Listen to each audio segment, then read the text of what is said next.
Se on aika kiva, että se paperit pystykää kirjoittamaan sen kotiin. Eikö kukaan muistelkaa vaikka keksikää joku tarvitse?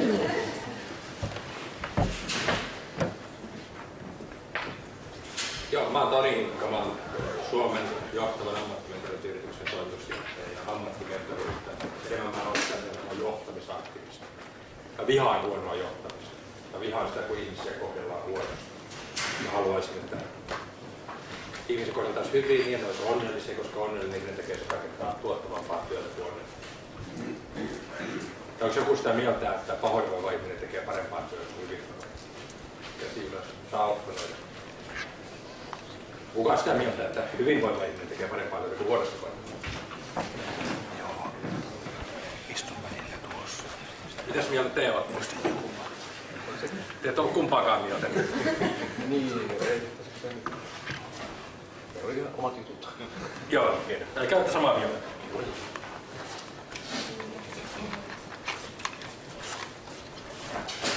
Puolitoista vuotta sitten mä olin Tuusulan uimahallissa. Mä luin Helsingin Sanomista artikkelin huonosta johtamisesta. Siinä luki jotain, että alle 10% kunnan työntekijöistä koki saaneensa koskaan kokea hyvää johtamista.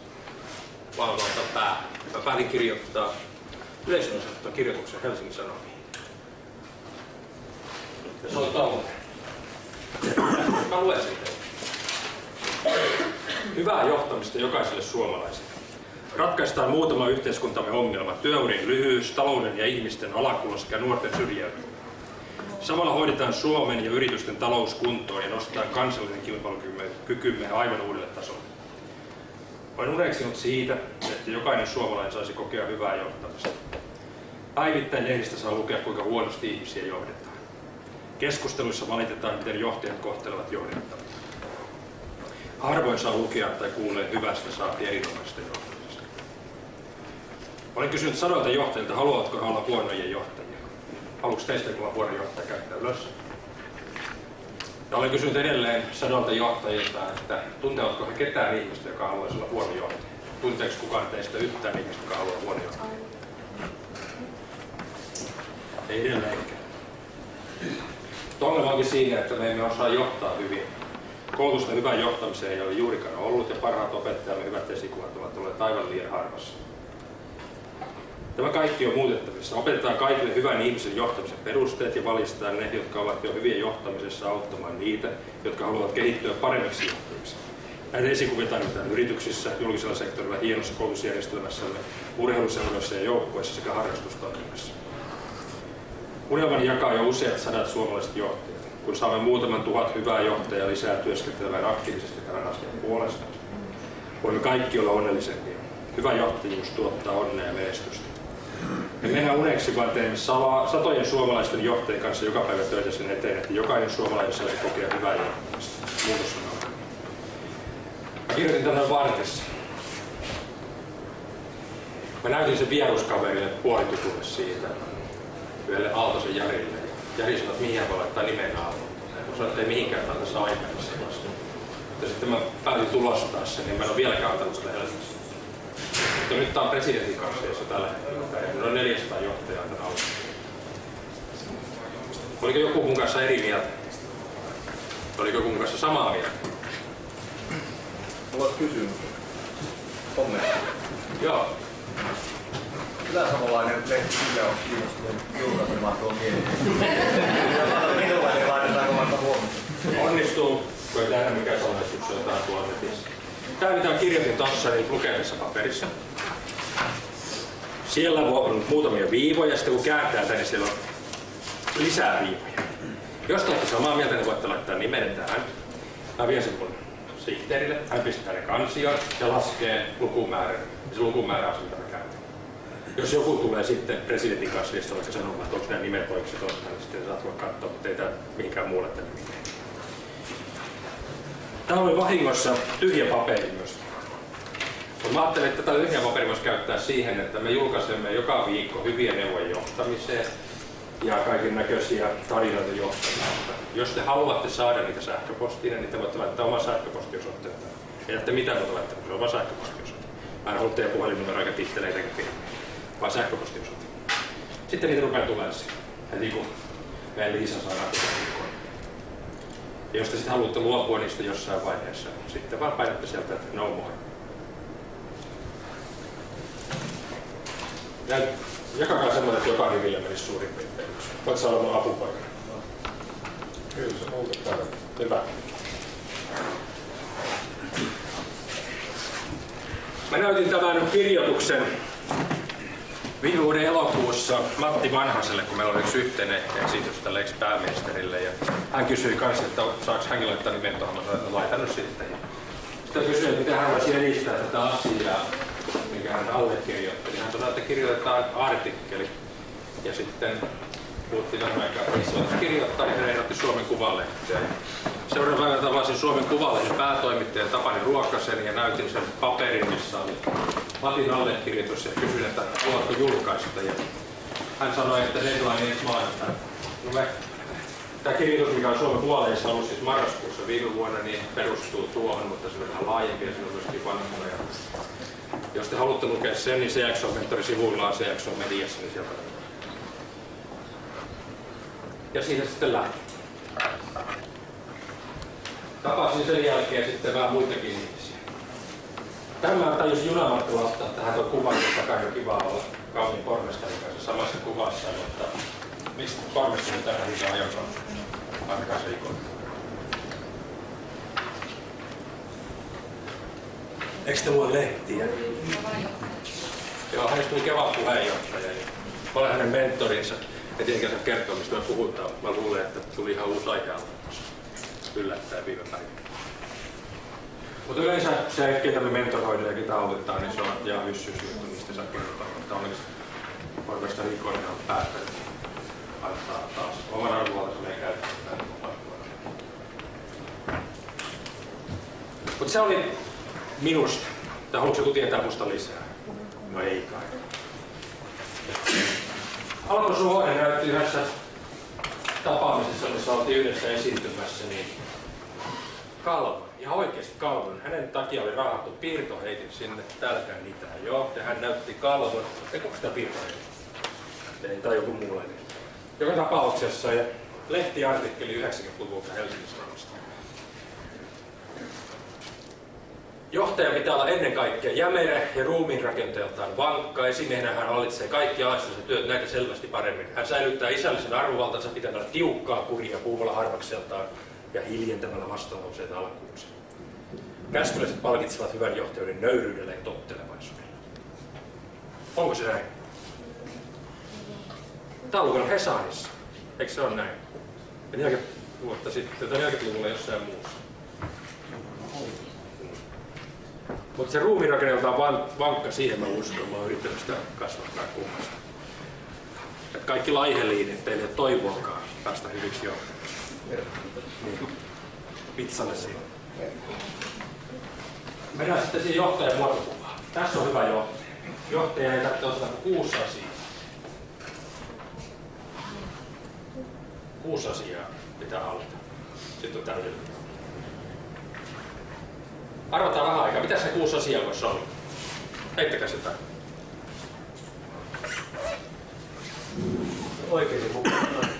Oikeudenmukaisuus.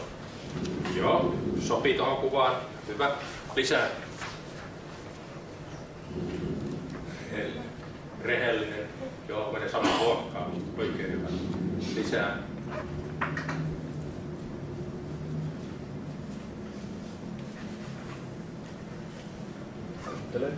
Kuuntele.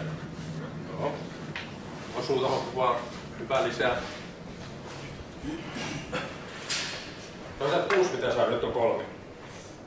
Se kommunikoi siinä kuuntelu ja toiseen viesti.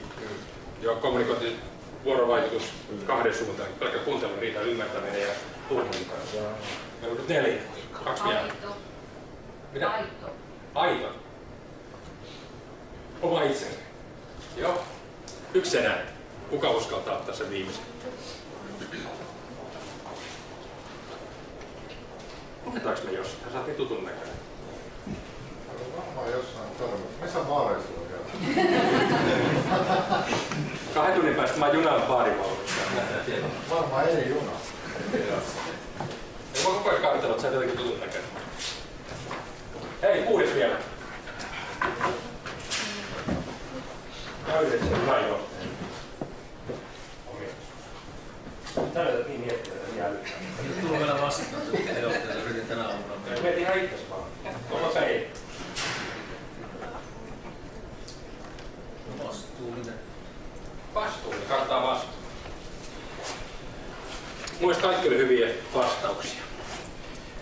Mä oon tähän valinnut älyn.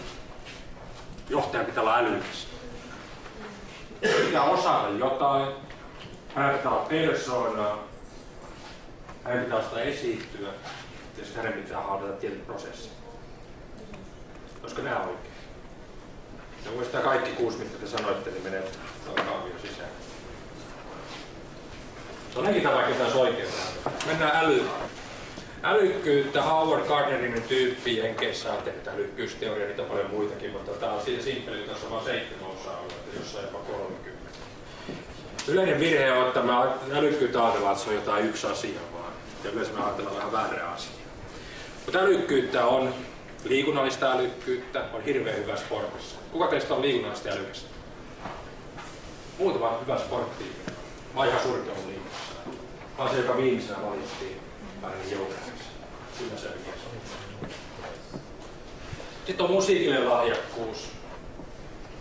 On lahjakkuus, mutta älykkyydeksi se muuttuu sitten, kun sitä harjoittaa. Mozart oli varmaan todella lahjakas, mutta jos hänelle ei koskaan pienoa annettu, niin meiltä puuttuisi paljon hienoja klassisia kappaleita. Kukas teistä on musiikillisesti älykäs? Pari uskaltaa sanoa senkin. Sävelkorva ja niin edelleen.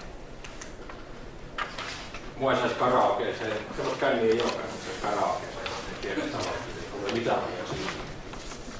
Sitten on avaruuden hahmottaa. Se on sitä, että nähdään etäisyys ja ymmärretään missä on. Monella urheilijalla, Kimi Räikkösellä on hyvä avaruuden hahmottaa. Hän tietää missä on radalla ja missä ne muut radalla. Teemu Selänne, joka oli eilen otsikoissa, niin hän tietää varmaan missä kaikki pelaajat on siellä silläkin takana ja missä ne on hetken päästä. Mutta johtamisessa, normaali johtamisessa, yleisjohtamisessa, niin näitä ei tarvitse. Toki näistä voi suunnata apua. Jos pystyy laulamaan niin kauniisti, että ihmiset tekee mitä vaan, niin siitä vaan. Mutta ei kannata ihan jokaisen yrittää. Toisaalta olisi pari musiikkaattia täällä, jotka uskaltaa sitä. Saat se Savon sanoa? Iisalmen sanoo. Iisalmen sanoa. Joo, siellä paljon siellä. Ei, iltaisin, jos ollaan jossain juhlimilla. Laulan työtä sitten. Ja sitten... Mä oon liian kännissä. Joo. Perjantai-ilta, miksi me puhutaan koko ajan viimeistä? Täällä on nyt Olmi tehtävä. Kuka soitaisi mulle tuliaista? Tuossa on pöydällä. Musikaalinen, mutta esimerkiksi kapellimestari, joka on johtaja, niin hänellä on pakko olla musikaalinen. Mutta meistä varmaan kukaan ei tarvitse sitä taitoa. Liikunnallinen urheilujoukkueen johtaja, niin varmaan hyvä, että on liikunnallista hyvyyttä. Avaruuden hahmottaminen, arkkitehdit esimerkiksi. Onko täällä arkkitehtejä tai rakennusalalla tai kiinteistössä? Niin. Mietitty, miksi sä nähdään myös? Mutta me normijohtajat näistä hyötyy, mutta ei niin paljon sieltä kuin tärkeimmistä. Tärkeimmät tässä järjestyksessä, kun on 4. tärkein on matemaattis-looginen älykkyys. Ymmärretään ilmiöiden syy-seuraussuhteen. Monet ajattelee, että taas sitä hienoa älykkyyttä. Stephen Hawking on maailman älykkäin ihminen, kun se on hirveän hyvä tossa. Mutta ei ole hyvä johtaja. Tietysti hän ei ole ketään. Tämä Esko Valta on jo varmaan Suomen älykkäimpiä ihmisiä tuolla sarvalla, mutta ei ole hyvä ihmisiä. Tämä saattaa sen yliopistossa johtaa. Tämä on vasta 4. tärkein. Johtajat on tärkeitä, koska jos ei ymmärrä, että ilmiöitä ja niiden syitä ja seurauksia, niin on hirveän vaikea tehdä järkeviä päätöksiä. 3. tärkein on kielen älykkyys. Se on sitä, että ymmärtää toisten sanallisia sanattomia viestejä ja pystyy viestimään toisille sillä kielellä, että he ymmärtävät. Osaa puhua yleensäkin. Jos ei ymmärrä niitä kaikkia vivahteita, niin voi tulkita ihan hyvin ihmisiä väärin, koska ihmiset harvoin sanovat suoraan sitä, mitä ajattelemaan ja tunteet pitää ottaa mukaan. Se on 3. tärkeä. Jos päästään termeihin oikein hienoja, on intrapsyykkinen älykkyys. Kuka tietää, mitä se on? Se on sitä, että kuinka ymmärtää oman itsensä.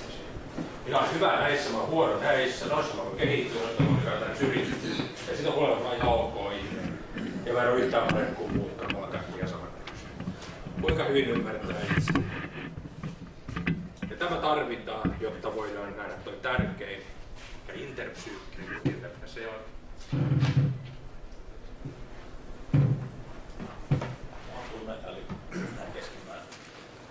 Aika lähellä.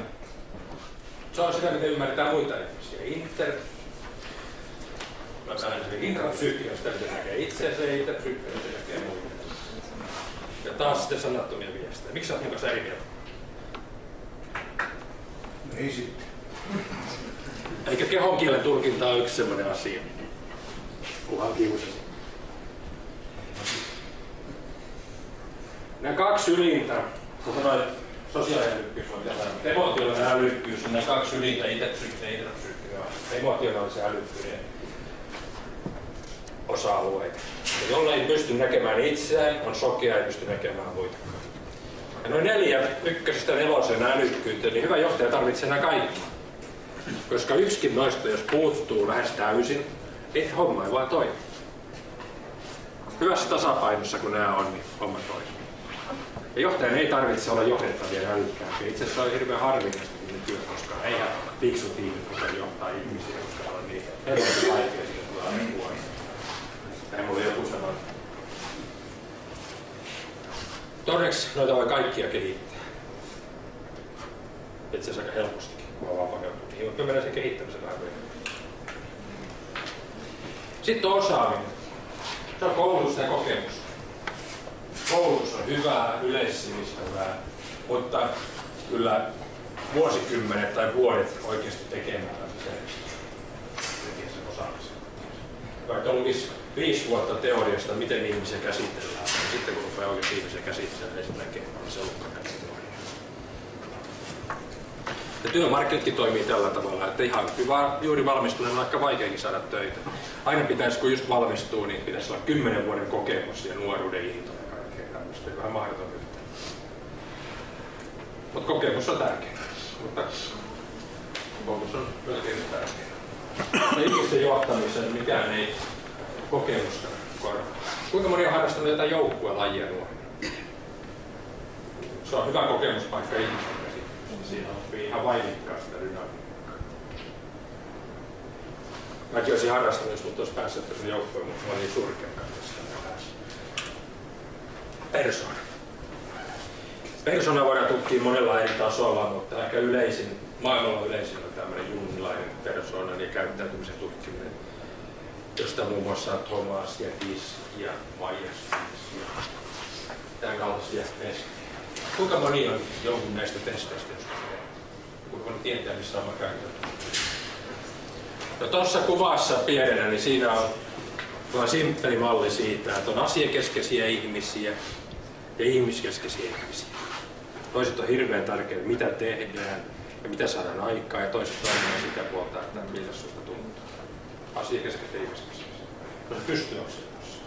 Sitten vaaka-akseli tuossa kuvassa on, että tuolla puolella teistä katsottuna on myötäilevät ihmiset, jotka ihan ääripäässä, niin ne on joka ihmisen kanssa ihan samaa mieltä aina, mutta kun eri ihmisten mielipiteet on samanlaisia, niin se on aika turvallista. Mutta hirveän mukavia ihmisiä, koska ne ovat aina samaa mieltä. Ja tuolla puolella teistä katsottuna hallitsevat ihmiset. He tietävät ihan tarkkaan, mitä pitää tehdä, ja ei muuta mieltään ollenkaan päässä keskustelemaan.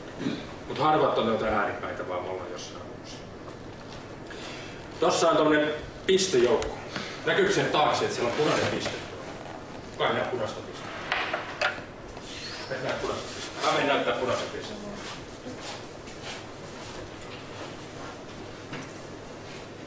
Tossa. Punainen piste. Asiat, ihmiset, myötäilevä hallitse. Ollaan tämmöisellä pienellä disk-testillä, mihin menee 2 minuuttia, testattu ihmisiä, kysytty, että antakaa nämä arviot tästä ihmisestä, millaisen pomon haluaisitte itse. Älkää miettikö, millainen olette itse, vaan millaisen pomon haluatte itse. Sitten he ovat tehneet sen ja me ollaan ne kaikki pistetty tuohon karttaan. Se näkyy paljon siinä niistä, no erikoisia pallukoita, mutta niiden keskipiste on tuossa punaisen pisteen kohdalla. Se tarkoittaa sitä, että iso massa ihmisiä haluaa esimerkiksi semmoisen, joka on hieman enemmän hallitseva kuin myötäilevä. Make sense, eikö vaan, että johtajalla pitää olla kuitenkin määrätys, koska hän näyttää muille suhteen, saa muut puhua. Ja hänen pitää olla hieman enemmän ihmiskeskeinen kuin asiakeskeinen. Koska kukaan nyt viitteisi semmoisen, joka ei yhtään tuntee tämän toista ihmistä. Mutta toi on vaan tilastolle osuva keskispiste tuolla. Tarvitaan johtajia, jotka on asiakeskeisiä. Tarvitaan enemmän myötäileviä johtajia. Ja eri rooleissa. Kun mä oon myyntimies, niin mä oon paljon myönteilevämpi kuin silloin, kun mä oon omien joukossa johtamassa. Pitää pystyä myöskin omaa skaalaa tuolla muuttaa. Kuinka moni tietää olevansa lähellä tätä punaista pistettä? 2 Yes. 2 vaan. Sä melkein. Joo.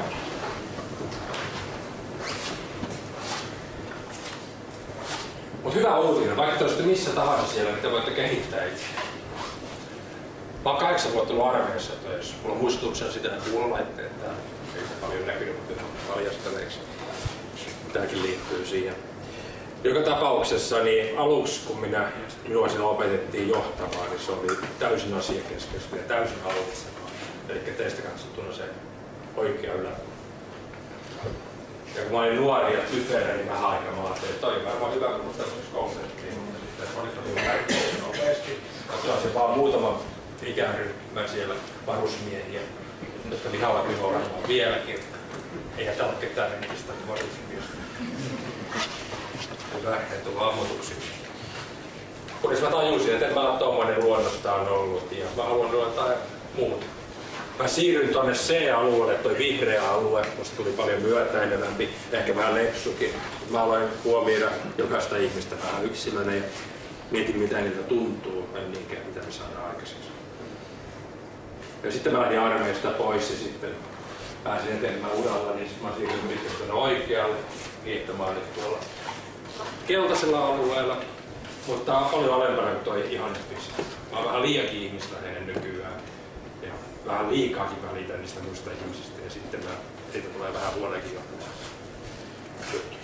Mutta mä oon siis A:sta C:hen ja sieltä edelleen tuohon B-ruutuun siirtynyt 25 vuoden väliin. Jos te haluatte kehittyä johonkin suuntaan, niin se on ihan mahdollista. Mutta ei sitä vaikka tekee yhdessä. Se johtuu sitä arvoista ja sitä, mitä olisi pitää. Karisma oli tuolla toisella sanalla. Kuka teistä on karismaa? Yes. Yes. Kuka teistä ei ole karismaa? Miksi et mukaan ole? Karisma on katsoja silmässä itseään. Kuka sitä mieltä, että karisma on jotain synnynnäistä?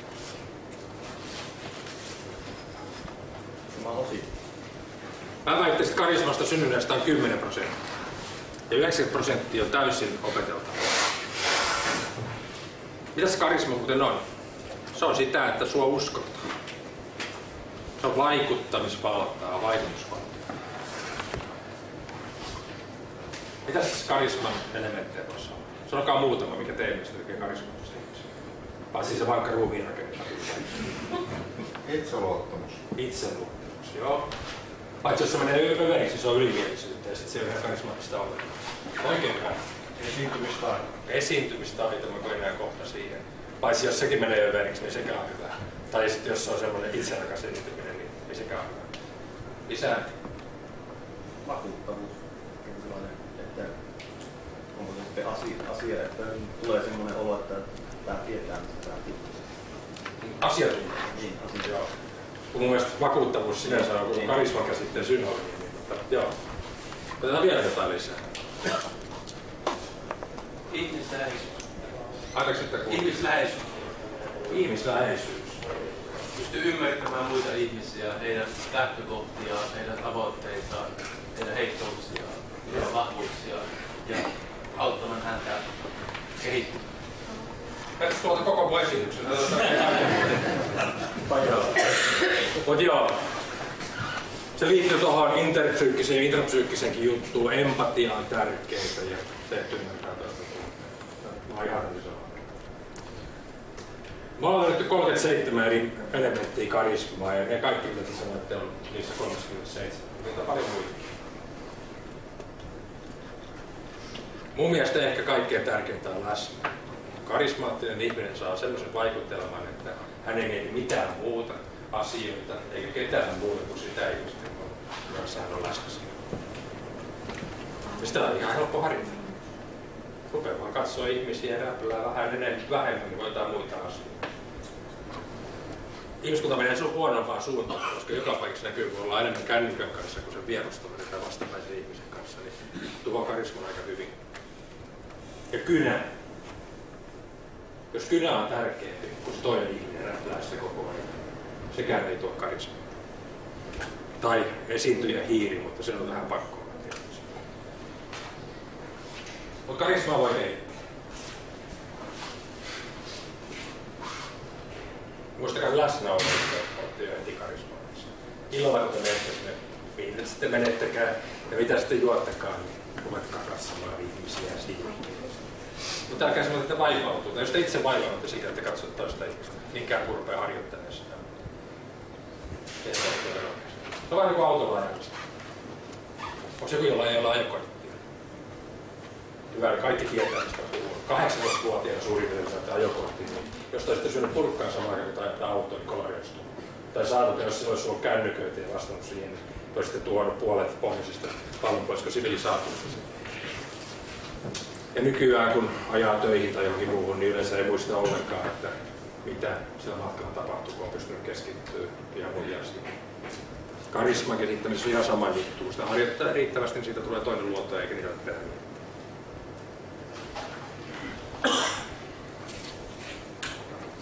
Esiintyminen. Se tulikin tässä jossain, mutta se otetaan erikseen. Johtaja tarvitsee 3 esiintymistä, edessä esiintymistä, 2 kesken esiintymistä ja sitten kirjallista ja kalvollista esiintymistä. Ennen vanhaa sitä viimeistä ei välttämättä. Edessä esiintyminen ja one-to-one esiintyminen, se 2 esiintyminen, niissä on aika paljon samoja piirteitä. Yksi suhde yhteisintymys, vaan tehdään kaikki asiat vähän minimalisemmin ja sitten edessä tehdään vähän isoa. Kuinka moni teistä on saanut jotain esiintymiskoulutusta? Nyt oli eniten käsiä täällä. Sanokaa joku, mikä siinä on ollut keskeinen juttu sen esiintymiskoulutuksessa. Hengitys. Hengitys. Niin, joka minuutti kun hengittää, niin pysyy hengissä. Niin. Joo. Mitäs muuta siinä on tärkeää? Pelon voitto.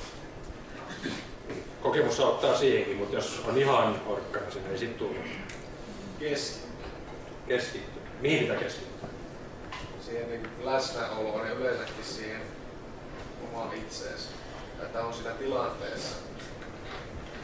Joo. Eikä ajattele vaikka, että joku voi pyykin koneeseen kahvipannun päällä. Tämä tuli näyttelijän vetämistä esityskoulutuksesta. Joo. Mutta edessä esiintymistä tarvitaan aina välillä, kun on vähän isompi joukko. Ehkä enemmän asiakkaita yleensä.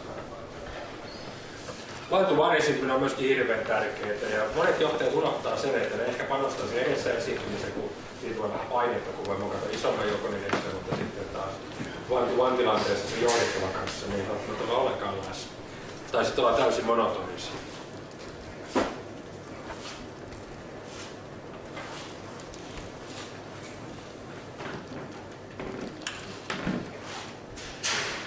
Mä kerton vielä. Kirjailija Kalvonen, niin nykyään joutuu hirveästi etäjohtaa ja muuta ja joudutaan tekemään muistioita ja sähköposteja. Vaikka kuinka osattaisiin innostaa siellä joukon edessä, niin sitten lähetetään yksi maili, mikä tuhoaa kuukausien työtä. Itse asiassa mailijohtaminen on melkein pahinta, mitä mä tiedän. Ei meillä saisi johtaa. Meillä voi tukea sitä johtamista, mutta asiat sovitaan mielellään vuorovaikutustilanteessa ja meillähän ei ole vuorovaikuttajan tilanne, koska voi olla, että vasta viikon päästä se ihminen näkee. Tämä ei kanssa ole sellainen instant vuorovaikuttelu, missä saa heti palautetta. Päissä on niin paljon helpompi kommunikoida, kun voi sanoa lauseen alun ja katsoa toisen kehon kieltä ja näkee, että on myös oikean suuntaan. Ja voi korjata sitä sitten. Eikö siihen? Prosessit. Joka firmassa ja organisaatiossa on vähän erilaisia prosesseja, mutta nämä varmaan löytyy melkein kaikista. On johtamisen prosessit, mitä hallitus tekee, mitä toimitusjohtaja tekee, mitä johtaja tekee, mitä eri johtaja tekee, mitä eri tiimeissä tehdään, mitä eri palavereissa tehdään, mitä strategia tehdään, mitä analysoidaan kilpailijat tehdään, kaikki nämä johtamisen prosessit. Minkäs johtamisen prosessi mä unohdin? Sanokaa nyt jotain. Mä yritän herätellä teitä, tää on perjantai-iltapäivä. Henkilöjohtaja. Sä olen kuullut, että mä olin hidasta sitä suuntaan esiin. Joo. Sitten on tuotannon prosessit. Melkein kaikilla on tuotantoprosessit. Asiantuntijayrityksessä se voi olla jotain ihmisten neuvomista, mikä on mun tuotantoprosessia. Jossain muualla se on jotain muuta. Kuinka moni teistä on perinteisestä teollisuudesta? Aika vähän. Missä sitä muut sitten on? Kuinka moni teistä on konsultti tai asiantuntija? Aika vähän. Mitäs muita bisneksiä? Kuinka moni teistä on pankkibisneksiä? Kiinteistö? Mitäs muuta täällä on? Kuinka moni on julkisella sektorilla? Hoiva-ala. No, joka paikassa ne tuotannon prosessit on erilaisia, mutta periaatteessa kaikki prosessit saadaan sen rahan sisäpuolella. Periaatteessa kaikkialla on myyntiä myöskin, mutta mua on kielletty monta kertaa mainitsemassa myyntiä, varsinkin kun mä puhuin julkisella sektorilla. Että anteeksi, että mä mainitsin sitä myynnin, mutta eikä täällä ole ketään. Mutta myyntiä sielläkin tarvitsisi, tai ainakin asiakkaiden hoitoa.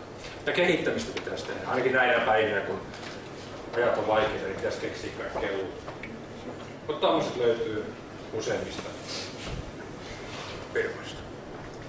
Mutta tämä ulkokehä, näitä kaikkia kyvykkyyksiä tarvitaan. Jos joku puuttuu täysin tai on tosi heikko, niin voi olla, että menee koko ihminen vähän johtajana pihoille. Mutta missä ei ole tämä huippu, vaan semmoinen sopiva tasapaksu. Ruumiin rakenteeltaan tasapaksu kannattaa näissä hommissa. Mutta tuolla keskellä on kaikkein tärkein. Sen pitää olla voimakas. Ja se rakentaa tuon ulkokehankin ollessaan voimakas. Jos se keskellä oleva puuttuu, että ulkokehä on täydellinen, niin mitä ne ei ole tekemistä? Mikäs se on?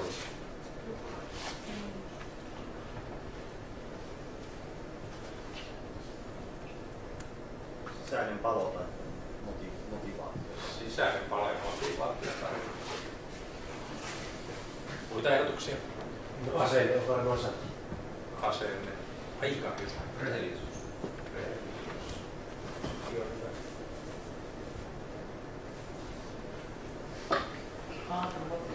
Harma. Joo, sekin kuuluu. Itse asiassa kaikki sanat kuuluu siihen, mitä on ilmassa.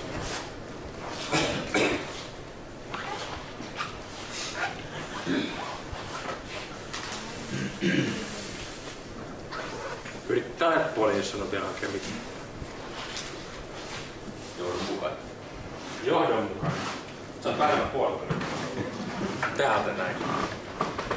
Mikä se on sun mielestä? Se ihminen yleensä. Joo, mutta jos ajatellaan, että tää on kokonaan ihminen tai koko pallo. Se on oikein hyvä, mutta en kelpaa.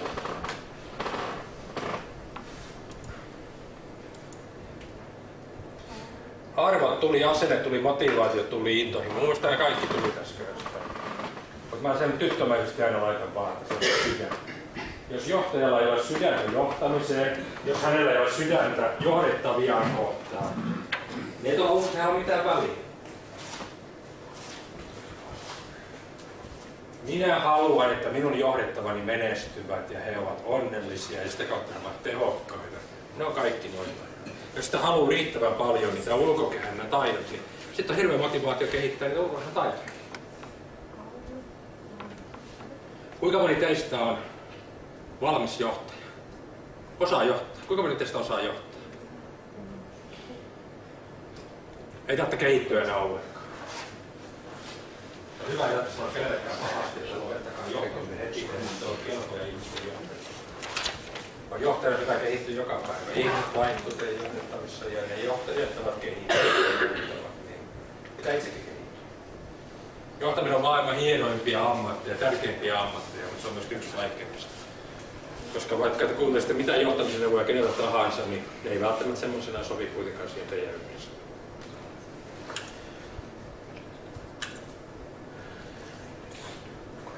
Meillä on 25 minuuttia aikaa ja seuraava asia on se, että kuinka kehitän itseään. Jos nämä 6 asiaa olisi niitä tärkeitä asioita, niin mitäs kehittää niitä? Me ei niitä kaikkia käydä läpi, koska se olisi 2 päivän seminaari. Otetaan jotain. Mitäs sä haluaisit, että käsitellään?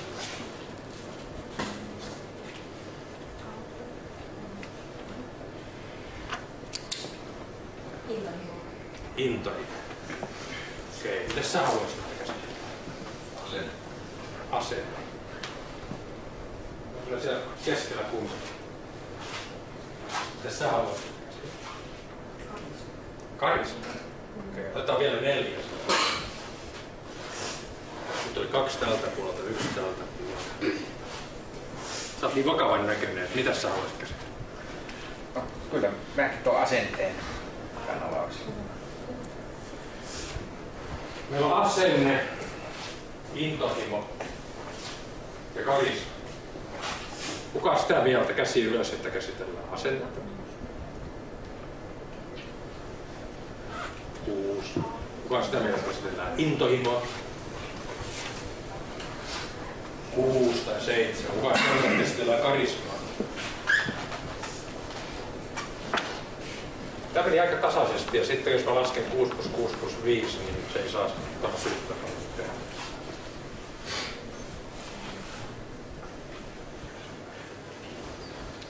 Lähdetään intohimosta liikkeelle. Eikö se sanonut suurin piirtein? Ei.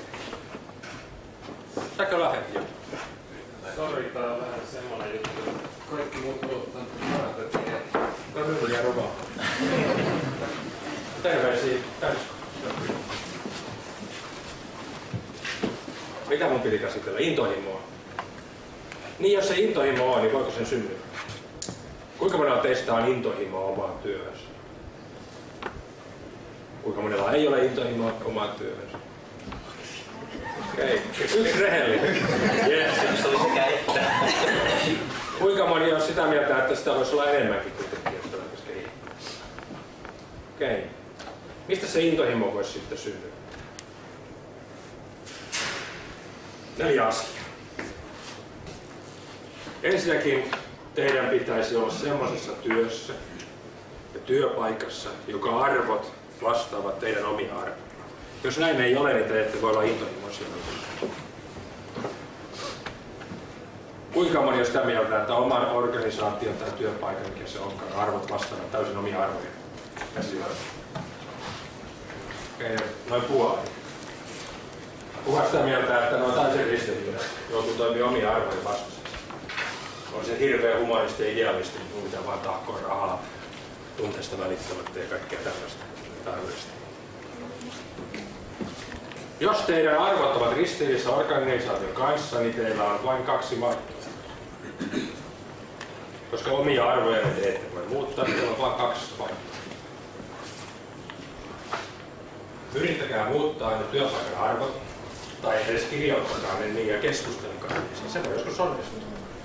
Useimmissa paikoissa itse asiassa arvoja ei kirjattu ollenkaan, tai sitten ne on vaan kilpailukyky tai tuloksellisuus tai tämmöisiä tiettyjä tarkoittaa. Ja mikä toinen vaihtoehto on? Jos te ette onnistu muuttaa, lähtekää Haneen, menkää jonnekin, missä ne arvot on. Jos on helpommin sanottu kuin tehty, koska ei sitä saa joka paikasta. Pääsin just semmoiseen paikkaan, mihin haluaa. Mutta sitten voisi ottaa vaikka oman bisneksen, mutta ei nekään helppoa. Eli arvot pitää kohdata. 2. kohta on se, että pitää olla semmoisessa roolissa, josta kokee, että minusta on hyötyä tällä organisaatiolla ja sen tekemisellä. Kuinka moni teistä tuntee olevansa ihan sairaan hyödyllinen siinä paikassa, missä on? Ilman teitä se koko homma tuhoutuu. Kahvikuppi jää reikäpäin.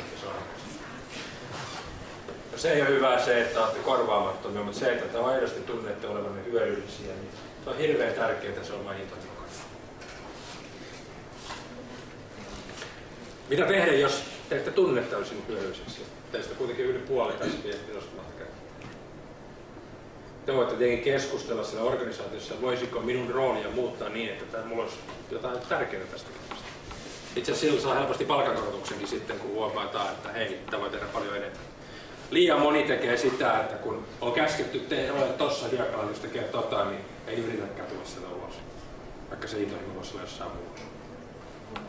Mikä siinä voisi mennä pieleen, jos te yritätte sanoa teidän johtajille tai missä tahansa nyt oottekaan, että pitäisi jos mun roolin kasvattaisi vähän tohon suuntaan, koska minun intohimot olisi siellä.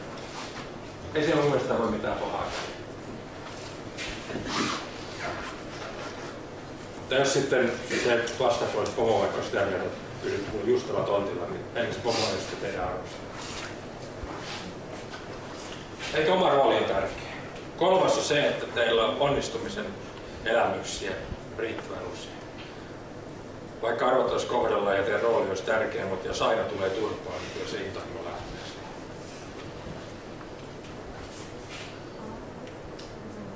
Pitää onnistua siinä.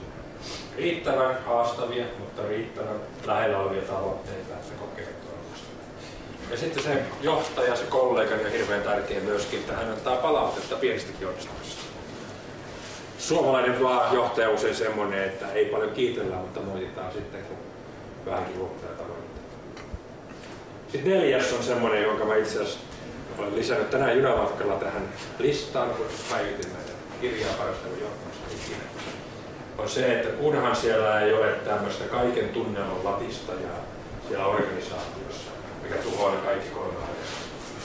Se kutsutaan myöskin narsisteiksi usein. Kuinka moni on törmännyt joskus tällaiseen henkilöön. Nyt oli eniten käsiä. Ikävä kyllä tässä oli eniten käsiä, mutta jos niitä on 2% ihmisistä ja 10% johtajista, niin 100 hengen organisaatiossa niitä alkaa olla jo 4-5 kautta. Toi ettäin tekee pahaa. Itse asiassa 1 tai 2 saattaa olla tässäkin yleisössä. Onneksi sitä ei ole päälle päin. Ei ole täällä. Eli 4 asiaa. Arvot, yhteiset, sitten oma rooli tärkeä, onnistumisen elämyksiä, eikä tunnelmallisesti ja organisaatiosta.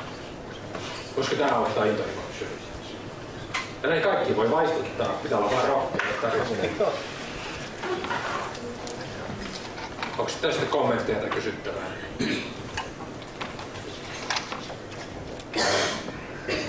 Mikäs me sitten otetaan?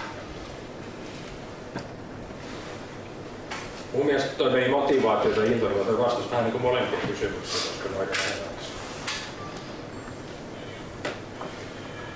Karisma on sitten seuraava. Kumpaa te kaipaatte? Jotain semmoista one-to-one-karismaa ja instant-karismaa. Instant-karisma on siis sellainen, mikä tekee vaikutuksen 10 sekunnissa. Onpa tossa karismaa.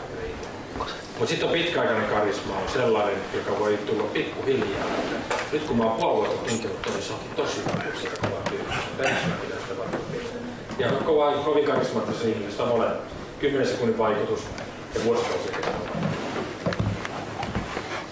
Tai sitten semmoinen toinen näkökulma on se, että kahdestaan toisen ihmisen kanssa on karismaa. Ja sitten se, että isojoukoidessa.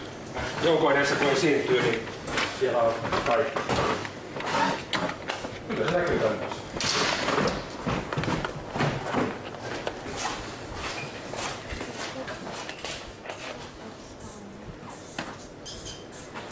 Muija kun rupeaa valmistelemaan esitystä, niin hänellä annetaan yleensä aihe. Niin mullekin annettiin joku aihe, kun mä tulin tänne näin. Ja sitten mä vähän tarkensin sitä. Me puhuttiin siitä, että mistä minä meinaan puhua. Ja se on sitä asiaa.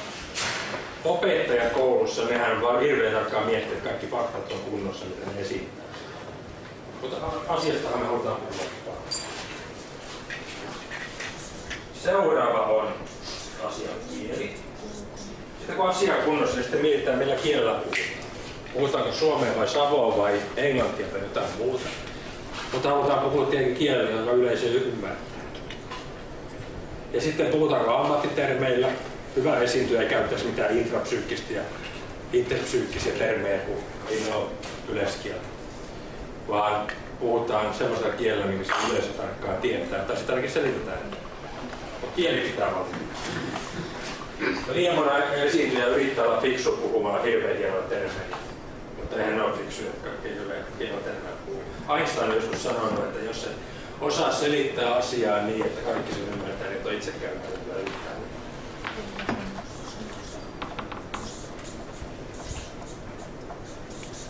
Seuraava, mitä pitää miettiä, on ääni. Että kuuleeko ne ihmiset varmasti, mitä minä puhun. Se on ihan sama, että vaikka puhuisi asiaa ja oikealla kielellä. Kuuletko sä sinne taakse? Kuuleeko sä mut sinne? Kuulen, kyllä. Okei. Voisin varmistaa heti, mutta mulla ei yleensä ollut äänikäs. En haluttaa, kun mä en itsekään kuule kunnolla, niin sitten on peruu. Ääni voi olla myöskin liikaa, se on hirveä, jos joku huutaa koko ajan. Ja kannattaa vähän vaihtaa.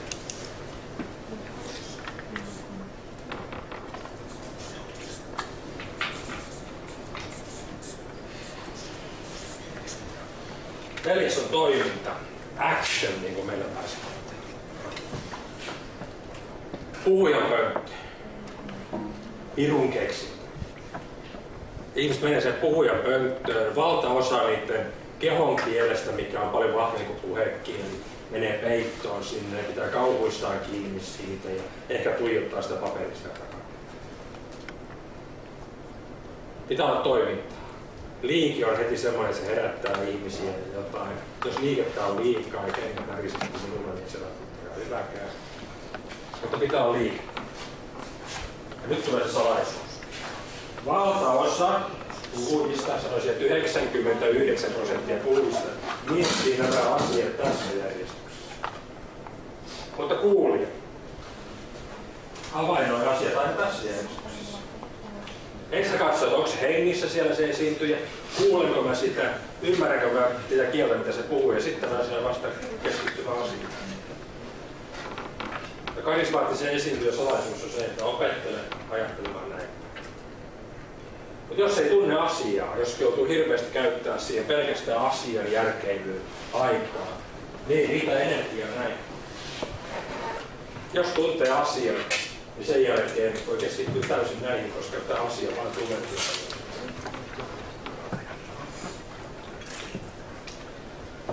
Kukaan sitä mieltä, että mä puhun ihan pataskaan? Kukaan sitä mieltä, että tässä voisi olla jotain? Mun tuli aika hyvä fiilis.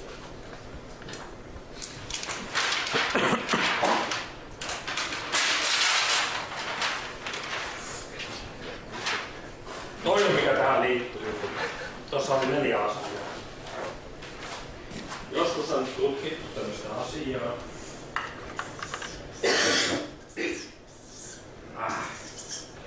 Perjantai 9, 2 ja 8. Kuka tietää, mitä ne prosentit ottaa?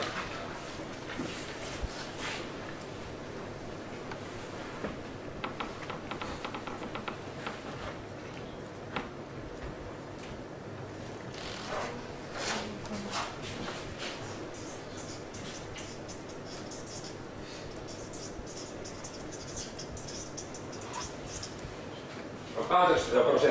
Kuka tietää, mitä ne prosentit nyt tarkoittaa, kun mä annan avainsanat? Come on.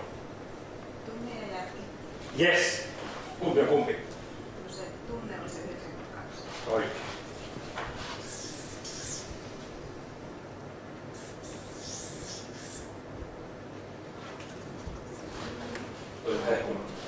Mulla ei ollut sitä avaruudesta ja visuaalista taitoa, niin kuin huomaa. Tämä on tutkittu fakta. Ihmisten päätöksenteosta 8% on järkeä. Ja kaikki muu on tunne. Yleensä mitä älykkäämpi ihminen, niin sitä enemmän toi pitää vielä paikkaa. Asuntokauppa on ihmisen yksi suurimpia investointeja. Kuinka moni teistä on täysin järkiperustein tehnyt asunnon hankinnan? Oot sä kyllä röyhkeä vai?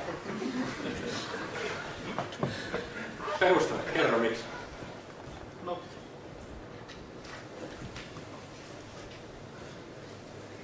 Niinpä. Niin, 2 muuttuja Exceliin. Siitä sitten. Joo. Useimmilla käy niin, mulla kävi niin. Mä oon perustellut vuosikausia, että koulu on lähellä, ei ole isoja teitä, ei ole paljon melua ja niin edelleen, ja piha on hyvä ja metsä takaa. Nämä on jälkikäteen perustelut. Oikeasti kun me mentiin sinne vaimon kanssa, kierrettiin sen ympäri, niin kaikki molemmat olisimme tunneet, että jes, tää on se meidän. Ja sitten illalla kotona niin me ruvettiin keksimään näitä argumentteja, millä me sitten perustettiin. Ja vielä samoin tällä tehtiin tarjous. Ihan pelkällä tunteella. Mutta mä en tajunnut sitä silloin, kun mä en tiennyt tätä teoriaa silloin, mutta mä oon miettinyt tätä jälkikäteen näissä.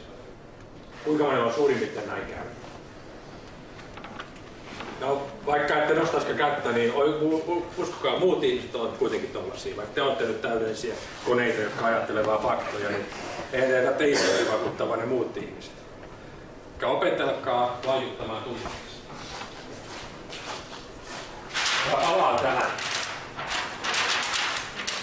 8% ja 92% tulee noista.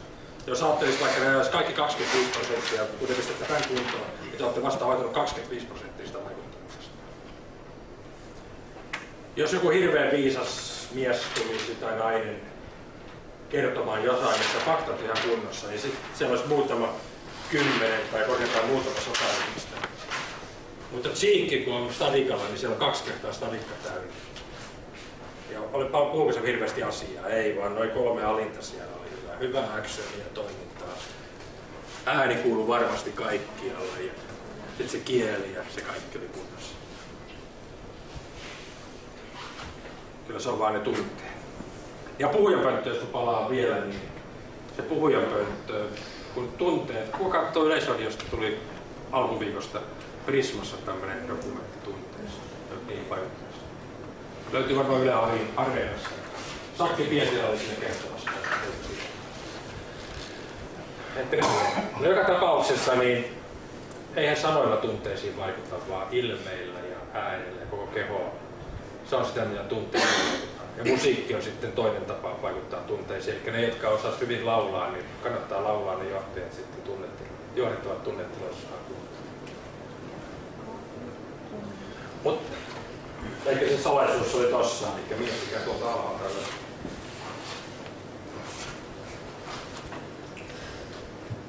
Eli se oli sitä joukkoa edessä karismaa. Tuossa on ehkä se mun mielestä tärkein.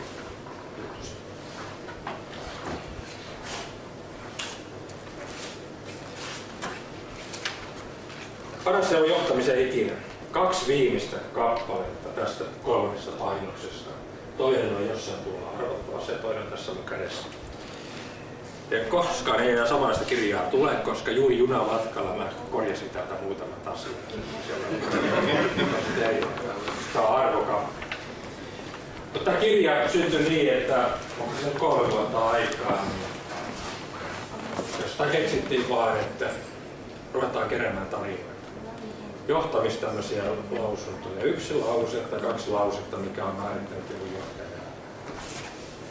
Ja niitä kerättiin sitten aina, kun kohdattiin joku johtaja, niin kysyttiin, että mikä on sun paras neuvo johtamisen ikinä.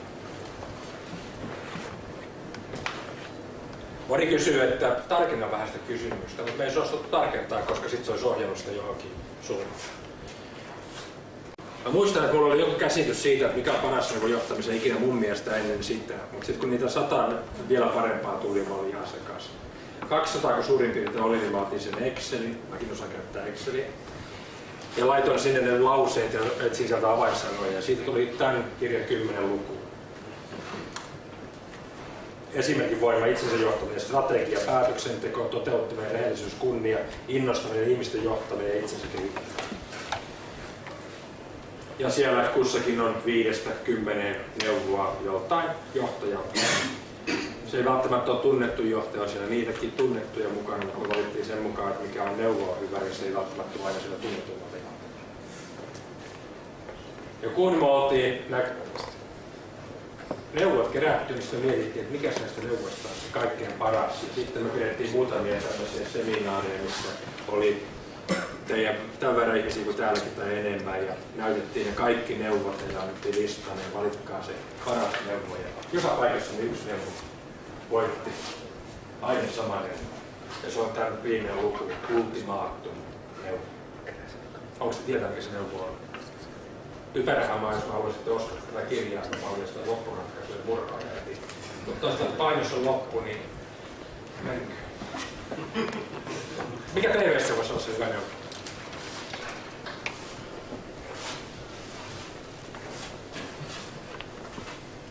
Tuo kaveri kuin Olli Lipsanen, hän olisi myyntijohtaja kansainvälisessä yrityksessä. No mä sanoisin, että ole rohkeasti oma itsesi, vasta sitten tiedettä onko sinusta hyväksi. Tuo on hyvä ja tästä löytyy Olli-Pekka Kallasvuon neuvo on vähän tuon saman suuntaan, että johda omissa lähtökohdista ja oma itsesi. Mutta eihän Kallasvuo ollut hyvä jo. Mitä? Eihän Kallasvuo ollut hyvä jo. Monessa suhteessa olikin, mutta siihen pääjohtajan tehtävässä hän kyllä tehdään kauan. Ihminen.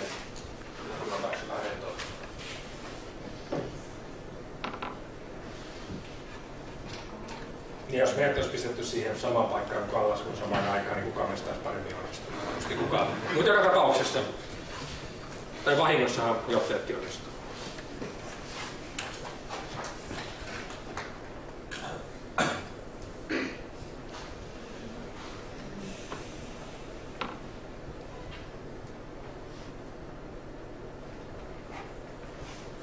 Hyvä ja huono johtaja erottaa siitä, että huono johtaja yrittää saada itsensä menestymään ja hyvä johtaja saa johtajansa menestymään. Mä oon kysynyt taas sanolta johtajalta, että on se johdettavisi vaikka vai oletko johdettavisi sinua lähteen. Kaikki saa vastaan siihen ihan oikein. Mutta välillä näkee kyllä, että kaikki toiminta ei mene sillä tavalla. Kukas on pistänyt minut tiukimmin tässä esityksen aikana?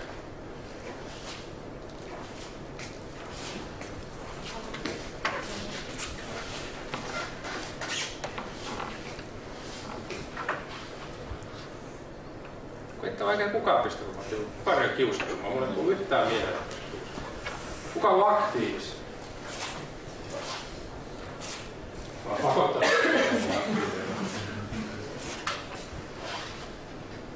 Okei, saat kyllä olla.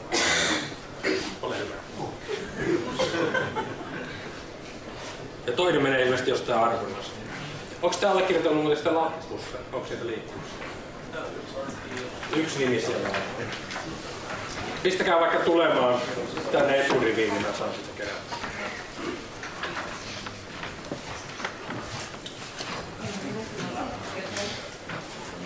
Tämmöistä mä teen. Yritän vaikuttaa siihen, että johtajat ovat sellaisia, jotka toimivat johdettavissa puolesta, saavat heidät onnellisiksi, koska elämän tarkoitus on olla onnellinen, se on Aristoteleskin.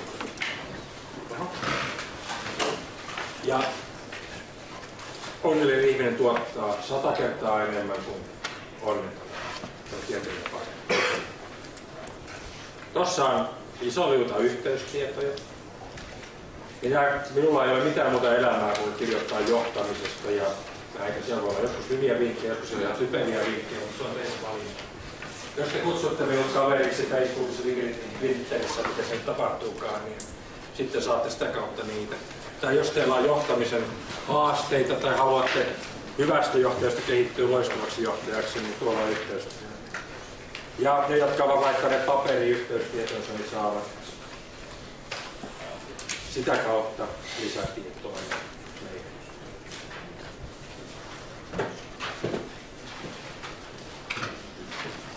44 sekuntia aikaa, mulla on myös kello ollut koko ajan.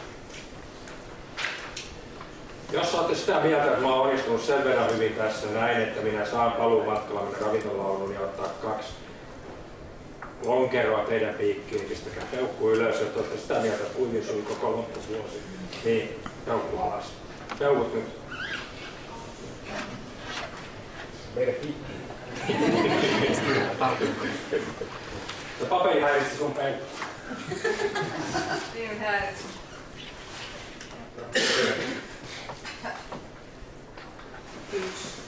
Yhden sain juuri. Okei. Tuli just 0. Kiitos.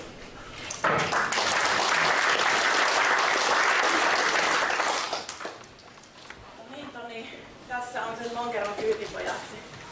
Sinulle paketin Iisalamin makkaraa. Kiitos, että pääsit tulemaan kertomaan näitä ideoita ja neuvoja meille tänne tänään. Kiitos. Makkarasta ja kaikista.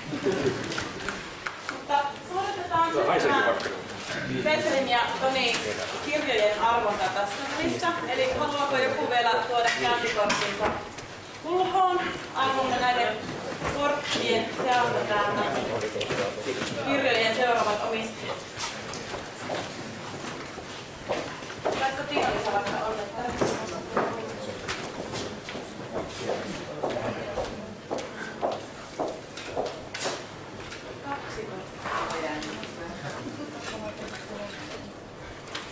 Täällä olisi kyllä Esa Risse, mutta kun sait sen, niin sitten varmaan voit vetää toinen kirja. Onko se on näin?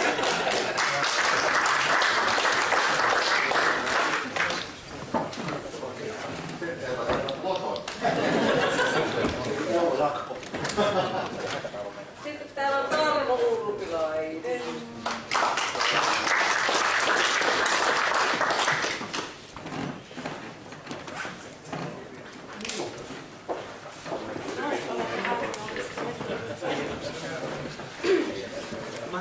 Eikö tässä ole yksi kaappi? Täällä on tosiaan näitä Petrin kirjoja sitten vielä myynnissä ja voitte vaikka ihan lopuksi sitten Petriltä näitä kysyä ja keskustella, jos olette kiinnostuneita. Mutta nyt siirrymme sitten seuraavaan osioon, aivan viimeiseen teemaan ja Juha Wikgren Ponselta, ole hyvä. Joo, kiitoksia.